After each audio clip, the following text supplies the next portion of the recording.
BPSC assistant audit अफसर यानी कि सहायक अंकेक्षक अधिकारी का जिनको भी तैयारी करना है फ्री में, तो फ्री ऑनलाइन तैयारी कराया जा रहा है। यहाँ पर फ्री ऑनलाइन तैयारी बेहतर तरीके से करने के लिए चैनल को like, share, comment and subscribe ज़रूर करें दोस्तों। सब्सक्राइब करने के बाद बेल आइकन ज़रूर दबा लें, ठीक है। ये भी फ्री है, आपको एक भी पैसा नहीं लगेगा। ये सारे फ्री कराए जाते हैं यहाँ पे। और डेली प्रैक्टिस के लिए जल्दी से जल्दी सब्सक्राइब कर लें। और आइए देखें, आज है बीपीएससी एओ प्रीलिम्स बूस्टर सीरीज 4, ठीक है। 3 बहुत पहले कराए जा चुके हैं। जो लोग अभी भी नहीं देखे हैं उनको ज़रूर देखिए और आगे तैयारी में लगे जाइए, क्योंकि एग्ज़ाम डेट जो है 18/6 को ही है, ठीक है ना। तो लग जाइए तैयारी में, और अच्छा लगे आज के सवाल तो ज़रूर से ज़रूर लाइक कीजिएगा दोस्तों। और अभी भी सब्सक्राइब नहीं किए हैं तो सब्सक्राइब तो कर सकते हैं, ठीक है। आइए देखें सवाल, आज भी अच्छे सवाल लिए गए हैं। इस तरह के सवाल आपको बीपीएससी के एग्ज़ाम में देखने को मिलेगा। बीपीएससी के एग्ज़ाम में कुछ सवाल जो है बहुत इजी रहते हैं, कम से कम 40-50 सवाल तो कोई भी बच्चा बना देगा जो कंपटीशन एग्ज़ाम की तैयारी कर रहा है, ठीक है। लेकिन मुख्य बात होती है मेन क्वेश्चन की, ठीक है। तो आप प्रश्न को देखिए, समझिए, और कुछ प्रश्न थोड़ा डिफ़िकल्ट भी होते हैं तो उनको समझना पड़ेगा। आइए देखें पहला सवाल आज का। सिंधु घाटी सभ्यता की सबसे महत्वपूर्ण विशेषता क्या है? बहुत अच्छा सवाल है और ये बार बार पूछा जाता है। तो सिंधु घाटी सभ्यता की सबसे महत्वपूर्ण विशेषता है पक्की ईंट से बनी इमारत, ठीक है। ये बात को आप कंठस्थ कर लीजिए, क्योंकि ये सवाल आपको बार बार दिखेगा और इस पे ही सवाल बहुत सारे, बाकी डिटेल के लिए आप यहाँ से नोट कर सकते हैं, ठीक है। मेगास्थनीज दूत था किसका दूत था? मेगास्थनीज सेलूकस का, सिकंदर का, डेरियस का या यूरानियों का में से सबको पता होना चाहिए। मेगास्थनीज जिनकी पुस्तक इंडिका है, इस पर भी सवाल बनता है, तो आप नोट कर लीजिएगा अगर अभी भी नहीं जानते हैं। मेगास्थनीज दूत था सेलूकस निकेटर का, ठीक है। सेलूकस निकेटर से चंद्रगुप्त मौर्य की लड़ाई हुई थी। और सेलूकस निकेटर कौन थे? तो ये सेनापति था सिकंदर का, ठीक है। तो इस बात को भी ध्यान रखिएगा और इसमें से आंसर आपका ए जाएगा, क्योंकि सेलूकस का था दूत, ठीक है ना। और यहाँ से आप नोट कर सकते हैं, क्योंकि यहाँ से सवाल बनते रहता है। मेगास्थनीज की सबसे इम्पोर्टेंट पुस्तक इंडिका के बारे में बार बार सवाल बनता है, ठीक है। तो ये सब बातों को आप यहाँ से नोट कर लीजिए। और मेगास्थनीज ने और अपनी पुस्तक में क्या क्या लिखा था तो यहाँ से लिख लीजिए, ठीक है ना। कौटिल्य की पुस्तक अर्थशास्त्र किस विषय पर आधारित थी? ये भी सवाल अच्छा है। कौटिल्य की पुस्तक अर्थशास्त्र जो है शासन के सिद्धांत और अभ्यास पर आधारित पुस्तक है, तो इसके अनुसार आंसर बी जाएगा। लेकिन ई आंसर दिया हुआ है यहाँ पर, लेकिन हमें तो बी, क्योंकि ये इस पुस्तक में राज व्यवस्था, न्याय, राजनीति से संबंधित था। ये पुस्तक नाम है अर्थव्यवस्था कौटिल्य की, लेकिन ये राजनीति से संबंधित है, ठीक है। तो ये जो है इसमें ई क्यों दे दिया? ई में नहीं, आपको बी लगाना चाहिए, ठीक है। ये सवाल भी पूछा हुआ है। बाकी आप आराम से यहाँ से कौटिल्य के अर्थशास्त्र के बारे में पूरा लिख सकते हैं, ठीक है। त्रिपिटक किसकी धार्मिक पुस्तक है? त्रिपिटक के बारे में भी बार बार सवाल बनता है और ये है बौद्ध धर्म की सबसे प्रसिद्ध पुस्तक में से आती है और इस पे सवाल बार बार बनता है, ठीक है। त्रिपिटक बौद्ध धर्म का प्रमुख ग्रंथ है। इसमें महात्मा बुद्ध के उपदेश को संग्रहित किया गया है। यह पाली भाषा में लिखा गया ग्रंथ है और इस ग्रंथ में महात्मा बुद्ध के ज्ञान प्राप्त करने के समय से महापरिनिर्वाण तक दिए गए प्रवचनों का संग्रह किया गया है। इसी में त्रिपिटक में ही सुत्त पिटक, विनय पिटक और अभिधम्म पिटक आते हैं। ये तीनों पिटक के बारे में भी सवाल बनता है, तो ये ध्यान रखिएगा। त्रिपिटक किसकी की है? बौद्ध की, ठीक है। अशोक के धम्म का मूल संदेश क्या है? अशोक के धम्म का मूल संदेश है इसमें से राजा के प्रति वफादारी, शांति एवं अहिंसा, बड़ों का सम्मान, धार्मिक सहिष्णुता, एक से ज़्यादा ही है, ठीक है। तो इसमें से अधिकतर आंसर ई जाता है ऐसे का। आप बाकी बातों के लिए यहाँ से नोट कर लीजिए कि धम्म क्या है और अशोक का धम्म का क्या परिभाषा है, ठीक है। मौर्य समाज का 7 वर्गों में विभाजन का विशेष रूप से उल्लेख किया गया है। मौर्य समाज का 7 वर्गों में विभाजन का विशेष उल्लेख कहाँ किया गया है? कौटिल्य के अर्थशास्त्र में, अशोक के शिलालेखों में, या पुराणों में, या मेगास्थनीज की पुस्तक इंडिका में। पहले ही सवाल में, दूसरे सवाल में था ये, ठीक है, और उसमें भी 6 भाग में किया गया था। यहाँ तो 7 वर्गों में लिखा है, लेकिन 6 वर्गों में किया गया, वहाँ पे नोट है, तो आप यहाँ से ध्यान रखिएगा, ठीक है। और डी आंसर मेगास्थनीज की पुस्तक इंडिका में भी है, यहाँ से भी नोट कर सकते हैं। और दूसरे सवाल से भी आप मेगास्थनीज की पुस्तक में ये देखिए पूरा लिखा हुआ 6 समितियों का इनका जिक्र था पाटलिपुत्र के प्रशासन के संबंधित, तो यहाँ से ध्यान रखिएगा, उनके बारे में सवाल बनते रहता है, ठीक है। आइए देखें अगला सवाल। प्रसिद्ध चीनी यात्री फाहियान ने किसके शासनकाल में भारत की यात्रा की? ये भी सवाल बहुत इंपॉर्टेंट है। फाहियान किसके शासन में आए थे? तो चंद्रगुप्त द्वितीय के समय में। चंद्रगुप्त द्वितीय, जिनको कि विक्रमादित्य भी कहा जाता था, तो ये ध्यान रखिएगा, ठीक है। आइए देखें अगला सवाल। चोल काल किसके लिए प्रसिद्ध था? चोल काल जो है ये 66 में भी पूछा गया था। ग्राम पंचायत के लिए प्रसिद्ध था, ठीक है, स्वशासन के लिए। तो ये स्थानीय स्वशासन चलाने वाले सबसे पहले चोल साम्राज्य थे, तो इसके लिए ज़्यादा प्रसिद्ध थे। और सवाल घुमा फिरा कर पूछा जाता है, तो आपको ध्यान रखना ही पड़ेगा, ठीक है। दक्षिण भारत के मंदिरों के आकर्षक द्वार क्या कहलाते हैं? दक्षिण भारत के मंदिरों के आकर्षक द्वार गोपुरम कहलाते हैं, ठीक है, इसे भी ध्यान रखिएगा। और बाकी बातों के लिए आप आराम से नोट कर सकते हैं, ठीक है। पूरा वीडियो तो कोई देखता नहीं है, 1 मिनट 2 मिनट का एवरेज आता है। खैर, जिसको देखना है, समझना है, उसको पूरा वीडियो देखना ही पड़ेगा दोस्तों, ठीक है ना। और डिटेल के लिए नोट करना ही पड़ेगा, बिना देखे समझे तो किसी की तैयारी होगी नहीं। तो आपको तैयारी करना है अच्छे से, तो आप ज़रूर से ज़रूर पूरा वीडियो देखिए, ठीक है। विजयनगर साम्राज्य का अवशेष कहाँ मिलता है? विजयनगर साम्राज्य का अवशेष हम्पी में मिलता है। हम्पी विजयनगर साम्राज्य की राजधानी थी, जिसकी स्थापना किन्होंने की थी? हरिहर और बुक्का नामक 2 भाइयों ने, ठीक है। तो ये ध्यान जरूर रखिएगा, और बाकी बातें के लिए आप यहाँ से नोट कर सकते हैं। वह प्रथम मुस्लिम शासक कौन था जिसने शासन के सिद्धांत को राजाओं के ईश्वरीय अधिकार सिद्धांत के समान प्रतिपादित किया था? कौन थे? तो ये थे बलबन, ठीक है। बलबन पे भी आपको डिटेल पढ़ना पड़ेगा, बहुत बार सवाल बलबन पे बनते रहता है। और बाकी बातों के लिए आप यहाँ से ज़रूर नोट कर लें, उनके बारे में थोड़ा समझाया गया है, ठीक है। भारत में कागज़ का प्रयोग कब से प्रारंभ हुआ? भारत में कागज़ का प्रयोग 12वीं शताब्दी से प्रारंभ हुआ, ठीक है। तो ये शताब्दी पूछ रहा है, बाकी आप यहाँ से नोट कर लीजिएगा। यूरोपीय चित्रकारी का प्रवेश किसके दरबार में हुआ? किसके दरबार में प्रवेश पूछ रहा है, ठीक है। सबसे चरमोत्कर्ष पे तो सबको पता होगा, जहांगीर के समय में, लेकिन प्रवेश पूछ रहा है किसके दरबार में हुआ।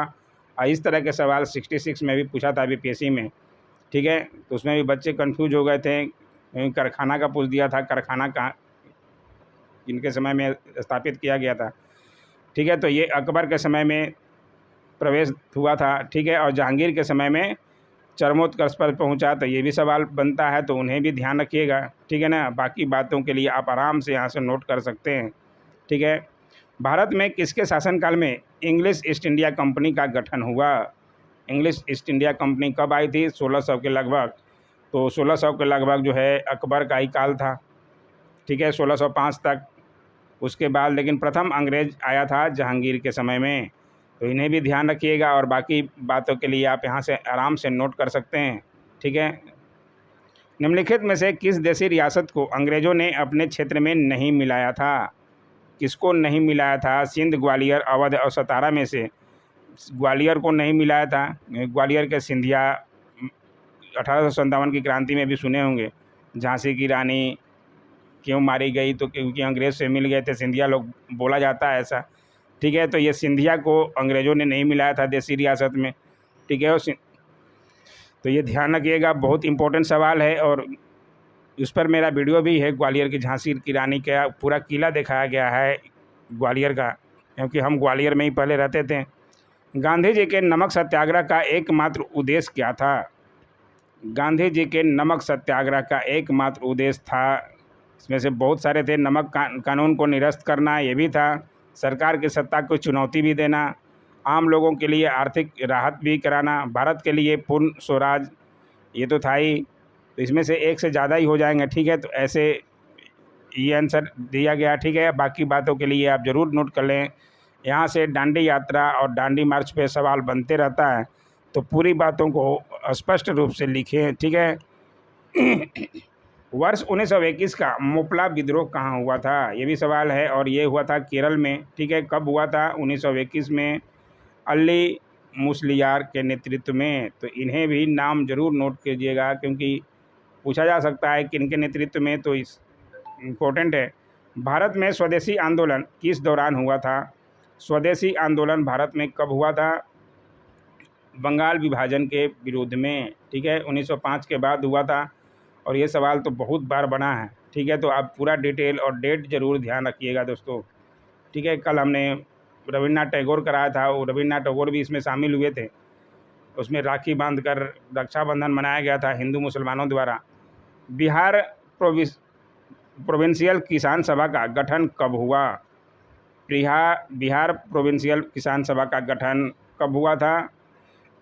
1929 में, सोनपुर मेला में, ठीक है ना। तो इसे ध्यान रखिएगा। सच्चिदानंद सिन्हा का ये बहुत बार स्वामी सहजानंद सरस्वती ने कराया था, ठीक है। तो ये बहुत बार पूछा जाता है। स्वामी सहजानंद सरस्वती पे मेरा मेंस पे भी वीडियो बना हुआ है, और बहुत अच्छी तरह से समझाया गया है इसे, ठीक है। किस अधिनियम के तहत बिहार एक अलग राज्य बना? बहुत ही इम्पोर्टेंट और बहुत अच्छा सवाल है। कौन सा अधिनियम के तहत बना था? तो भारतीय स्वतंत्रता, बिहार एक अलग राज्य बना तो भारत सरकार अधिनियम 1935, लेकिन उससे पहले ही बना था ये 1909 के पार्लियामेंटो सुधार 1912 में, ठीक है। लेकिन यहाँ पूरा डिटेल दिया गया है, क्योंकि 1935 के अधिनियम के बाद उड़ीसा से अलग हुआ, ठीक है। तो यहाँ पे ये पूछ रहा है, और आंसर में 1935 है, क्योंकि बिहार एक अलग प्रांत बना, अलग राज्य बना उड़ीसा से अलग होने के बाद, ठीक है।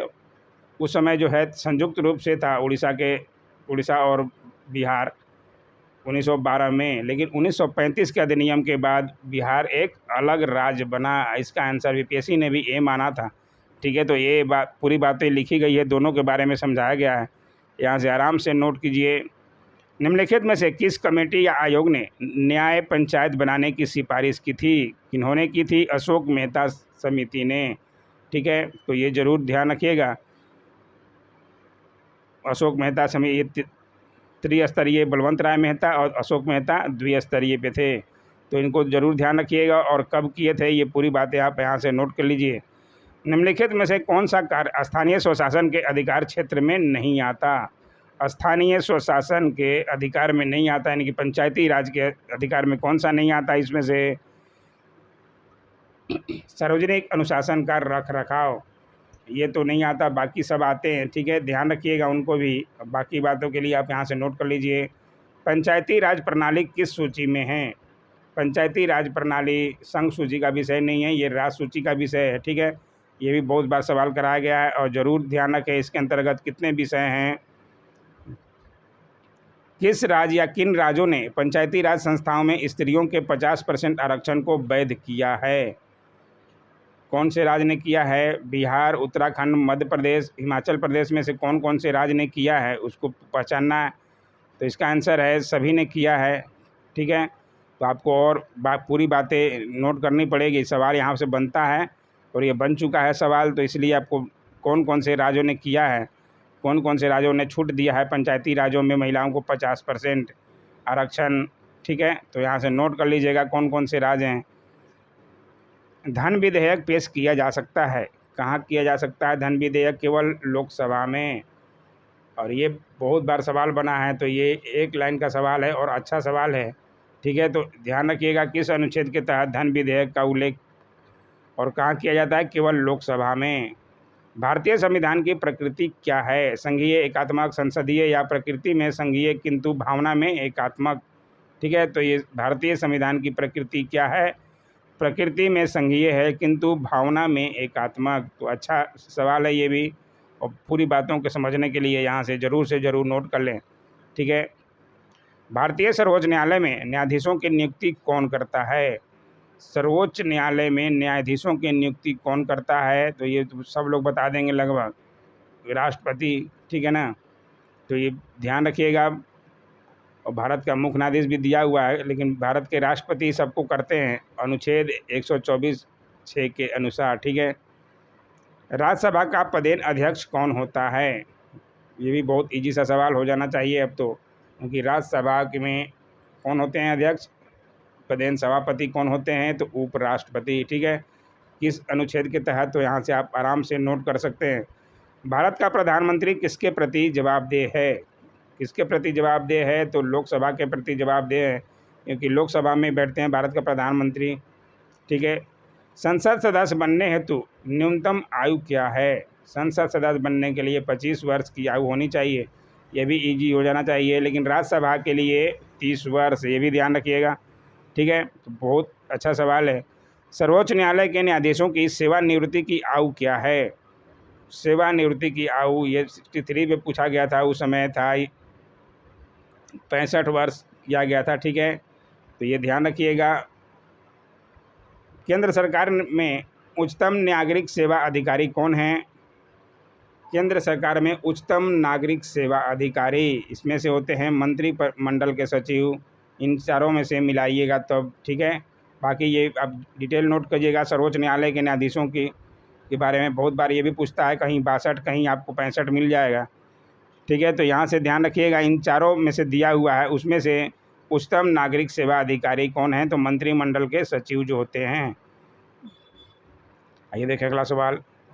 भारत में राष्ट्रीय आय की गणना में एक समस्या है। क्या समस्या है? राष्ट्रीय आय की गणना में एक समस्या असंगठित क्षेत्र, बाकी अल्प रोजगार, मुद्रास्फीति और बचत का निम्न स्तर, ये सब शामिल हैं। और समस्या क्या है? असंगठित क्षेत्र, ठीक है। तो ध्यान रखिएगा यहाँ से भी। आइए देखें आज का आखिरी सवाल है। भारत में कृषि पुनर्वित्त प्रदान करने के लिए शिखर स्तर के बैंक का नाम क्या है? भारत में कृषि को उजागर करने के लिए कौन सा बैंक शिखर स्तर पर है? तो इसमें से कृषि एवं ग्रामीण विकास राष्ट्रीय बैंक, ठीक है। तो नाबार्ड भी बोला जाता है, ये भी कृषि के लिए बहुत उपयोगी है, ठीक है। तो ध्यान रखिएगा इसे। देखिए नाबार्ड इंग्लिश में है, बाकी हिंदी में उसका वही होता है। नाबार्ड का नाम हमेशा आता है। उसकी स्थापना कब हुई थी? बहुत बार ये सवाल बनता है। मुख्यालय कहाँ है? मुंबई में। तो इस पर भी सवाल बनता है, ज़रूर से ज़रूर नोट कर लें, ठीक है। कैसा लगा वीडियो और क्वेश्चन ज़रूर से ज़रूर कमेंट किया कीजिए दोस्तों। अगर वीडियो अच्छा लगा तो प्लीज़ लाइक करें, शेयर करें और चैनल को सब्सक्राइब ज़रूर से ज़रूर करें। Thanks for watching my YouTube channel.